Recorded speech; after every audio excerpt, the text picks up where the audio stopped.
Plus two physics എക്സാമിന് 3 മാർക്കിന്റെ ചോദ്യങ്ങളാണ് dual nature of radiation and matter എന്ന് പറഞ്ഞ ചാപ്റ്ററിൽ നിന്ന് വരുന്നത്.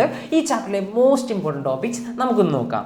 ചാപ്റ്ററിൽ നിങ്ങൾ ആദ്യം തന്നെ പഠിക്കേണ്ടത് work function and threshold frequency രണ്ടിൻ്റെയും ഡെഫിനിഷൻസ് നോക്കി വെച്ചേക്കുക. അതേപോലെ ഇവരെ തമ്മിൽ കണക്ട് ചെയ്യുന്ന ഒരു ഇക്വേഷൻ ഉണ്ട്. ആ ഇക്വേഷൻ നോക്കണം. എന്താണ് ഇക്വേഷൻ?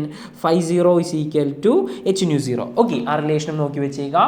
ദെൻ അടുത്തതാണ് ലോസ് ഓഫ് ഫോട്ടോഇലക്ട്രിക് എഫക്റ്റ്. ഏകദേശം ഒരു 4 ലൂസാണ് നമുക്കുള്ളത്. അത് 4ഉം അടിപൊളിയായിട്ട് പഠിക്കണം. അതേപോലെ ഐൻസ്റ്റീൻ്റെ ഫോട്ടോ ഇലക്ട്രിക് ഇക്വേഷൻ, അത് വളരെ ഇമ്പോർട്ടൻ്റ് ആയിട്ടുള്ള ഇക്വേഷനാണ്. ആ ഇക്വേഷനും അതിനകത്ത് ഓരോ ടേംസും നോക്കി വെച്ചിട്ടുണ്ടാവണം. ഓക്കെ, അടുത്തതാണ് സാച്ചുറേഷൻ കറന്റും സ്റ്റോപ്പിംഗ് പൊട്ടൻഷ്യലും. രണ്ടിൻ്റെയും ഡെഫിനിഷൻസ് അടിപൊളിയായിട്ട് പഠിച്ചേക്കുക. ദെൻ അടുത്തത് 2 ഗ്രാഫുകളാണ്. Effect of intensity of incident radiation on stopping പൊട്ടൻഷ്യലും variation of stopping potential with frequency of incident ലൈറ്റും. ഓക്കെ, 2 ഗ്രാഫും നീറ്റായിട്ട് വരച്ച് പഠിക്കുക. അവരുടെ എക്സ് ആക്സിലും വൈ ആക്സിലും വരുന്ന ടേംസ് ഏതൊക്കെയാണെന്ന് നോക്കുക. അതേപോലെ ഇവർ പരസ്പരം മാറിപ്പോവാതെ, ഹെഡിങ് മാറിപ്പോവാതെ എന്ത് ചെയ്യണം? നീറ്റായിട്ട് പഠിച്ചു വെച്ചിട്ടുണ്ടാവണം. ഓക്കെ, ദെൻ അടുത്തത് ലാസ്റ്റ് ആയിട്ട് പഠിക്കേണ്ടതാണ് മാറ്റർ വേവ്സ് എന്താണെന്ന്, അല്ലെ? മെറ്റീരിയൽ പാർട്ടിക്കിൾസുമായിട്ട് അസോസിയേറ്റ് ചെയ്തുള്ള വേവ്സ് ആണ് മാറ്റർ വേവ്സ്.